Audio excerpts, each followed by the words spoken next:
अस्सलाम वालेकुम स्टूडेंट्स, हम बात करने जा रहे हैं effects of exercise on sleep and effects of mental activity on sleep. Mental activity का स्लीप पर क्या इफेक्ट होता है और एक्सरसाइज का हमारी स्लीप पर क्या इफेक्ट होता है। स्लीप डिप्रिवेशन स्टडी जो है ह्यूमंस के साथ, उन्होंने ये बताया, सजेस्ट किया कि हमारे ब्रेन को स्लीप की ज़रूरत होती है ताकि वो रूटीन की जो डे एक्टिविटीज़ है उसको हम परफॉर्म कर सकें, लेकिन हमारी बाकी जो बॉडी पार्ट्स हैं एक्सेप्ट ब्रेन, उनको इतनी ज़्यादा स्लीप की ज़रूरत नहीं होती है। ठीक है, तो इसलिए स्लीप जो है वो हमारे लिए अहम होती है। Another way to determine whether sleep is needed for restoration of physiological functioning is to look at the effects of daytime activity on nighttime sleep। अगर हम ये देखना चाहते हैं कि ब्रेन जो है हमारी फिजियोलॉजिकल फंक्शनिंग को रिस्टोर करने में हेल्प कर, स्लीप जो है वो हमारी फिजियोलॉजिकल फंक्शनिंग, जो हम बॉडी हमारी फंक्शन परफॉर्म कर रही है उनको अफेक्ट कर रही है या नहीं कर रही है। तो अगर हम effects of day time activity on night time sleep, तो हम ये देखेंगे कि हम अगर डे टाइम में ज़्यादा एक्टिविटी परफॉर्म कर रहे हैं तो उसका स्लीप पर कोई इफेक्ट हो रहा है या नहीं हो रहा। कि अगर हम सपोज दिन में ज़्यादा एक्टिविटी कर रहे हैं तो स्लीप जो है वो ज़्यादा होनी चाहिए।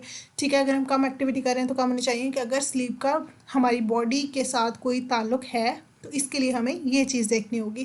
तो हम देखते हैं इसको, if the function of sleep is to repair the effects of activity during waking hours we should expect that sleep and exercise are related. अगर हमें लगता है कि स्लीप जो है वो हमारी डे टाइम एक्टिविटीज़ के साथ, जो हम वेकिंग के दौरान हम जागते हुए जो एक्टिविटीज़ कर रहे हैं उनका स्लीप पर कोई इफेक्ट है, स्लीप हमारी बॉडी को जो है वो री एनर्जाइज कर रही है, हमारी बैटरी रीफिल कर रही है ताकि हम दोबारा वो एक्टिविटीज़ परफॉर्म कर सकें, तो इससे हमें ये पता चलता है कि स्लीप और एक्सरसाइज का भी आपस में कोई ताल्लुक होना चाहिए। कि मतलब आप ज़्यादा एक्सरसाइज करेंगे, दिन में ज़्यादा एक्टिविटी परफॉर्म करेंगे तो स्लीप ज़्यादा होती है या नहीं होती है। हम इसको देखेंगे। We should sleep more after a day of vigorous exercise than after a day spent quietly at the office desk। तो हमें चाहिए कि हम उस दिन में ज़्यादा सोएं, उस रात ज़्यादा सोएं जिस दिन में हमने बहुत ज़्यादा एक्सरसाइज परफॉर्म की है, उस दिन की निस्बत जिस दिन हमने कोई ख़ास काम नहीं किया, आप चुप करके अपने ऑफिस डेस्क पर बैठे रहें। तो अगर आपको जो है वो दिन में ज़्यादा आपने एक्सरसाइज की है तो आप क्या होंगे, ज़्यादा सोएंगे। ठीक है, और अगर आपने कोई ख़ास काम नहीं किया तो आप कम सोएंगे। तो इस रिलेशनशिप को वो कह रहे हैं कि ज़्यादा जो है वो प्रमोशन नहीं मिली, ज़्यादा रिसर्चेस नहीं मिली कि स्लीप और एक्सरसाइज जो है वो आपस में ताल्लुक़ रखते हैं या नहीं रखते हैं। रैबेक एंड लेविस ने कहा कि no changes in slow wave और REM sleep of healthy subjects who spend 6 weeks resting in bed. If sleep repairs wear and tear we should expect these people to sleep less. उन्होंने healthy participants लिए, healthy जो है वो individuals लिए जिन्होंने कोई काम नहीं किया सारा दिन, जस्ट वो बेड पर रेस्ट करते रहे 6 हफ्ते। ठीक है, उनको कोई काम उन्होंने नहीं दिया, वो 6 हफ्ते बेड पर रेस्ट करते रहे तो फिर भी वो सोते रहे। ठीक है, उन्होंने स्लीप तो स्किप नहीं की। तो इससे उन्होंने ये बताया कि अगर स्लीप हमारे सिर्फ इसलिए हो रही है कि हम दिन में जो है जब काम करें तो उससे हमारी क्या हो रहा है कि रात को हम उन एक्टिविटीज़ की वजह से रात को सोएंगे, खुद को थकावट हटाएंगे। तो अगर उन्होंने कोई काम नहीं किया तो फिर भी वो क्यों सो रहे हैं। ठीक है, तो उनको सोना नहीं चाहिए लेकिन वो फिर भी सो रहे हैं। तो मतलब इससे इतना हो रहा है कि स्लीप का कोई ख़ास इफेक्ट नहीं होता है हमारी एक्सरसाइज के साथ। ठीक है, ये है कि अगर आप ज़्यादा एक्सरसाइज करेंगे तो आप ज़्यादा सोएंगे, लेकिन मेन जो फंक्शन है स्लीप का वो कुछ और है। ठीक हो गया।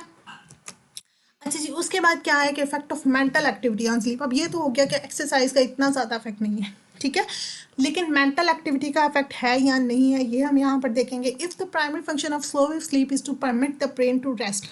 अगर मेन फंक्शन जो है वो स्लो वेव स्लीप का वो ये है कि आपकी बॉडी को, आपकी ब्रेन को वो rest they and recover from its daily activity, और दिन में जो काम किए हैं उससे आप रिकवर हो सकें, अपनी बैटरी को जो है वो रीफिल कर सकें, then we might expect that a person should spend more time in slow wave sleep after a day of intense cerebral activity.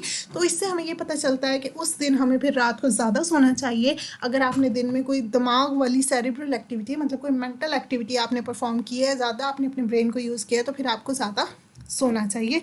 ठीक हो गया। First of all task that demand alertness and mental activity, वो task जो आपके mind को alert कर देते हैं, आपकी मेंटल एक्टिविटी को ज़्यादा यूज़ कर रहे होते हैं, उनमें क्या होता है कि उन कामों को करने से आपके ब्रेन में क्या होता है, ग्लूकोज मेटाबॉलिज्म बढ़ जाता है। ठीक है, ग्लूकोज ज़्यादा यूज़ हो रहा होता है, और ये उन्होंने मैयर किया किसके ज़रिए, पीईटी स्कैनर के थ्रू।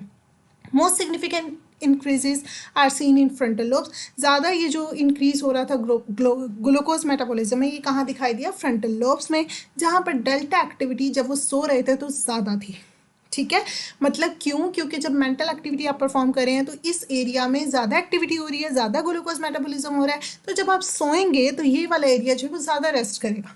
ठीक है, और ज़्यादा रेस्ट क्यों, कैसे कर रहे हैं, ये हमें पता कैसे चलता है कि अगर सोते वक्त वहाँ पर ज़्यादा डेल्टा एक्टिविटी हो रही हो तो मतलब वो एरिया ज़्यादा रेस्ट कर रहा है, ठीक है, वहाँ पर डेल्टा वेव्स रिलीज हो रही हैं जो कि ये इंडिकेट कर रही होती हैं कि ये एरिया डीप स्लीप में जा रहा है, ठीक है, गहरी नींद में जा रहा है। In the experiment that supports this interpretation, इस बात को सपोर्ट करने के लिए रेटरडिच एंड वॉर्बली उन्होंने कहा कि person's hand with a vibrator which activated the contralateral somatosensory cortex, उन्होंने पर्सन के हैंड को स्टिमुलेट किया वाइब्रेटर के जरिए, जिससे उसका जो ब्रेन पार्ट था जिसको हम कहते हैं कॉन्ट्रालेटरल सोमेटोसेंसरी कॉर्टेक्स, ठीक है, जो सेंसेस के साथ क्योंकि ये टच से उन्होंने किया तो वो वाला जो पार्ट था वो ज़्यादा एक्टिवेट हो गया, ठीक है, उसने ज़्यादा एक्टिविटी परफॉर्म की। तो रात को फिर उन्होंने देखा कि इलेक्ट्रोएंसेफेलोग्राम जो कि हमारी ब्रेन एक्टिविटी को शो कर रहा होता है, वहाँ पर उस पार्ट में ये कॉन्ट्रालेटरल सोमेटोसेंसरी कॉर्टेक्स में उन्होंने देखा कि जब वो सो रहा था तो इस एरिया में ज़्यादा डेल्टा एक्टिविटी हो रही थी, यहाँ पर ज़्यादा ये वाला पोर्शन जो है वो डीप स्लीप में जा रहा था, ठीक हो गया। Increase activity of cortical neurons called for more rest during the following night system, तो मतलब नाइट स्लीप के ये वाला एरिया जो है इसको ज़्यादा रेस्ट चाहिए थी, ये ज़्यादा रेस्ट की डिमांड कर रहा था, ठीक है। मतलब जो ब्रेन पार्ट आपका ज़्यादा एक्टिव होगा, जो ज़्यादा एक्टिविटी परफॉर्म करेगा, तो रात में क्या होगा, वो एरिया जो है वो ज़्यादा रेस्ट करने की कोशिश करेगा क्योंकि वो ज़्यादा थका हुआ होगा, ठीक है, और वहाँ पर ज़्यादा रेस्ट होने के लिए क्या होगा कि ज़्यादा डेल्टा एक्टिविटी होगी, ज़्यादा डेल्टा वेव्स रिलीज होगी, ठीक हो गया। इंजीनियस स्टडी होम एंड मिनर्ड, उनकी स्टडी में उन्होंने ये देखा कि increase mental activity without affecting physical activity and without causing stress. इन्होंने एक एक्सपेरिमेंट किया जिसमें उन्होंने जस्ट पर्सन की जो मेंटल एक्टिविटी थी उसको बढ़ाया और फिजिकल एक्टिविटी बिल्कुल इस तरह की उनसे कोई फिजिकल एक्टिविटी नहीं करवाई जिसमें उनको कोई स्ट्रेस हो, ठीक हो गया।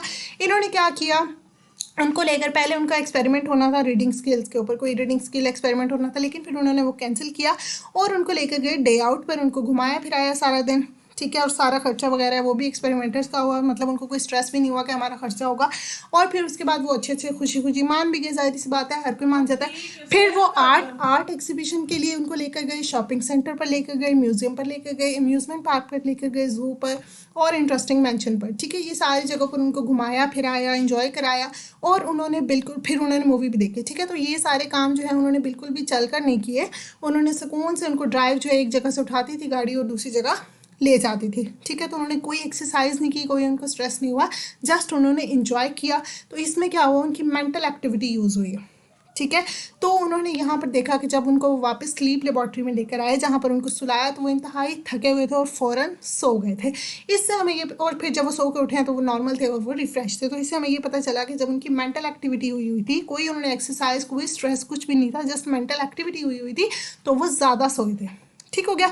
However they slow wave sleep particularly stage 4 sleep, slow wave sleep जो उनकी स्लो वेव स्लीप में कौन कौन से स्टेजेस होते हैं, स्टेज 3 एंड 4, तो यहाँ पर उनका जो स्टेज 4 था वो बढ़ गया था, ठीक है। जब आप डीप स्लीप में जा रहे होते हैं वो हमारे जो स्टेजेस थे वो उनके बढ़ गए थे। The brain appears to need more rest than usual, क्योंकि उन्होंने ज़्यादा मेंटल एक्सरसाइज की थी तो मतलब उनके ब्रेन को ज़्यादा रेस्ट चाहिए थी। सो द कंक्लूजन इज कि मेंटल एक्टिविटी का आपकी स्लीप पर इफेक्ट होता है, आप ज़्यादा मेंटल एक्टिविटी करें तो आप ज़्यादा सोते हैं, लेकिन एक्सरसाइज का कोई खास इफेक्ट नहीं होता है स्लीप पे। That is all about it, thank you so much and अल्लाह हाफिज़।